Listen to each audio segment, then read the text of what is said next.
Riwayat ini juga diriwayatkan ditulis oleh Al-Qurni. Jadi Syiah dahulu berkira tentang kemunduran Abdullah bin Sabah.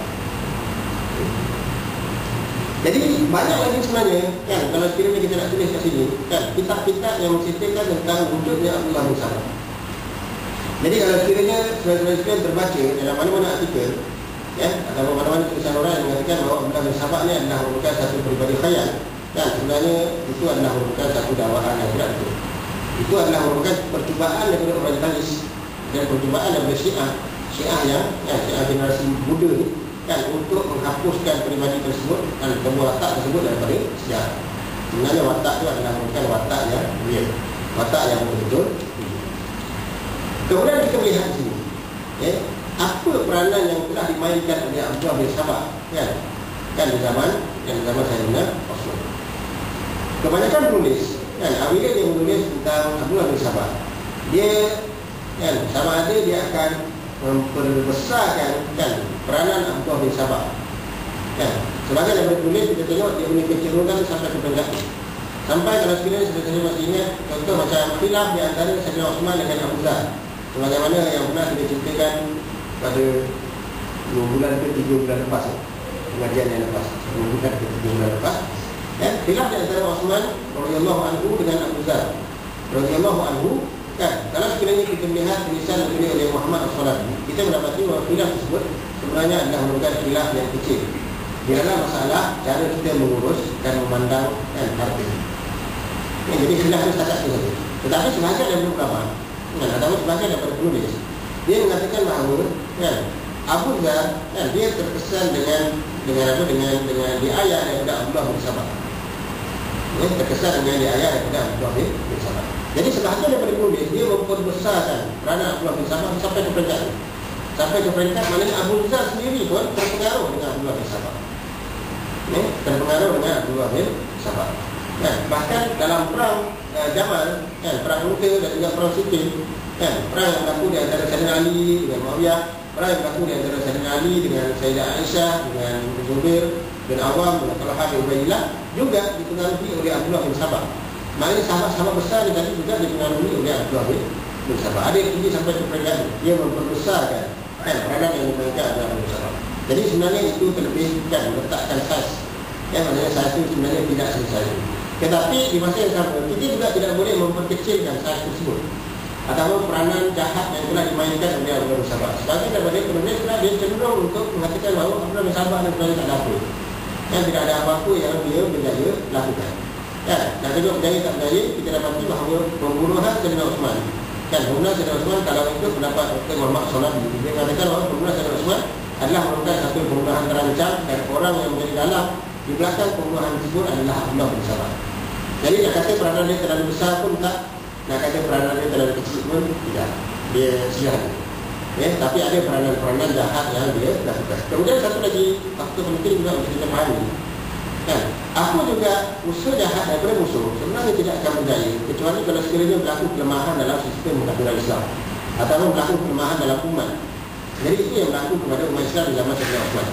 Nanti pada bulan depan, insyaAllah pada rezeki kita jumpa bulan depan kita akan tengok perubahan sosial masyarakat yang berlaku di zaman Sayyidina Osman yang menyebabkan orang jahat macam Abdullah bin Sabah ni dia berjaya memberi pengaruh ataupun berjaya mempengaruhi sebagian daripada orang-orang Islam pada masa itu.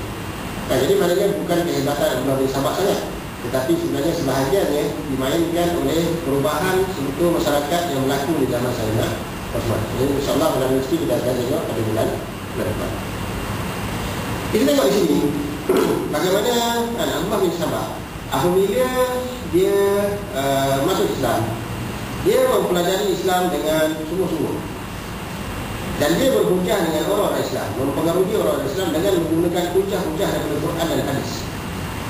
Ini hebatnya Abdullah bin Sabah. Dia menggunakan Quran, hadis dan seumpamanya. Dia muncul dengan imej seorang Muslim, bukan setakat Muslim biasa, tapi seorang Muslim yang pandai Quran dan Sunnah. Walaupun sebenarnya kalau sekiranya kita mempunyai walaupun sedikit ilmu, sebenarnya sudah cukup untuk kita menemplak hujah-hujah yang dikemukakan oleh Abdullah bin Sabah.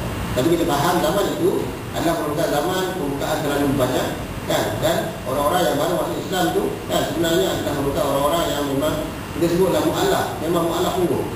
Kita bayangkan macam orang asli kan, yang tak pernah kenal apa itu Islam kan, yang pakai dia dengan pakaian tertentu dan sebagainya, tiba-tiba masuk Islam. Tiba-tiba masuk Islam kan? Jadi apa yang dia faham dari Islam?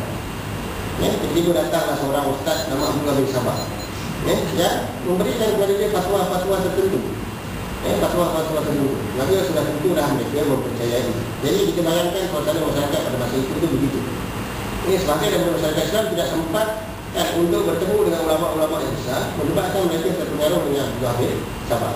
Walaupun sebenarnya bila kita tengok hari ini, kalau kita tengok hujah, sebenarnya hujah Abdullah bin Sabah ini taklah kuat sangat.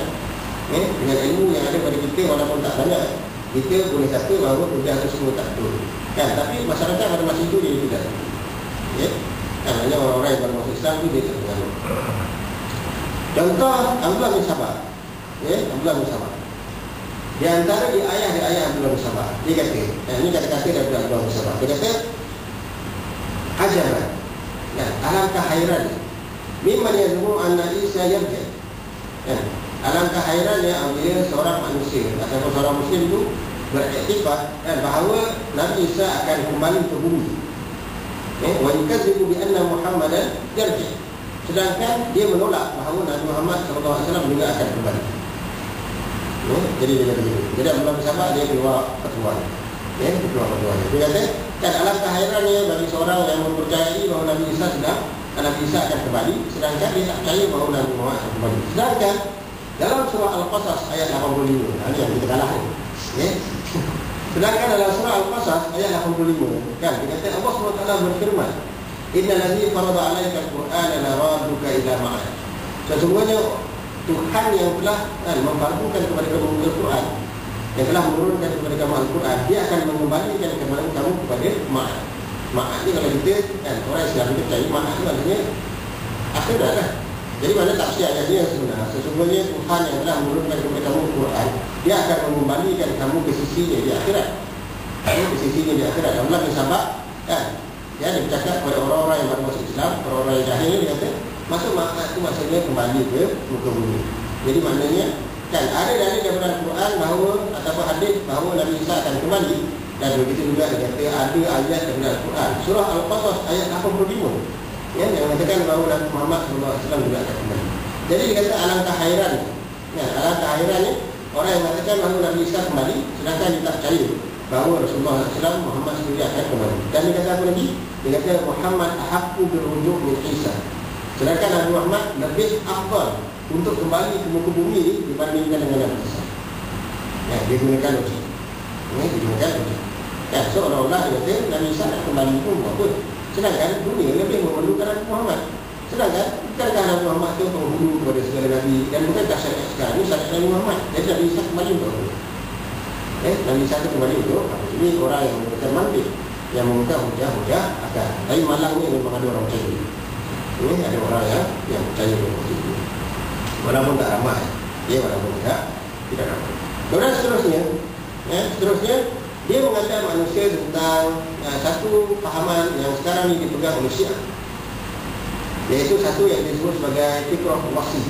Wasi ni maksudnya kita terjemahkan sebagai contoh apa? Wasi ni macam pemegang amanah, kan? Atau kita kata macam pemangku, kan? Atau macam raja muda, kan? Jadi dia kata innahu kana alfu nabi, kan? Abdullah bin Sabah kata sesungguhnya ada 1000 orang nabi. Dia dapat oleh 1000 orang nabi. Ya, sesungguhnya ada 1000 orang nabi. Walikulli nabiyyin wasi. Dan setiap para nabi itu ada wasi. Maksudnya setiap nabi itu ada dia punya pemangku, ataupun ada dia punya, kita panggil itu raja muda, kan? Maksudnya ada dia punya apa namanya, kan? Raja-raja yang akan ganti, kan? Ganti raja sekarang ni dia panggil apa? Naik raja. Bukan naik raja, kan? Raja muda. Dia nak raja muda lah. Okay? Jadi dia kata bahawa dia kata wakana Ali wasi ya Muhammadi, sesungguhnya Ali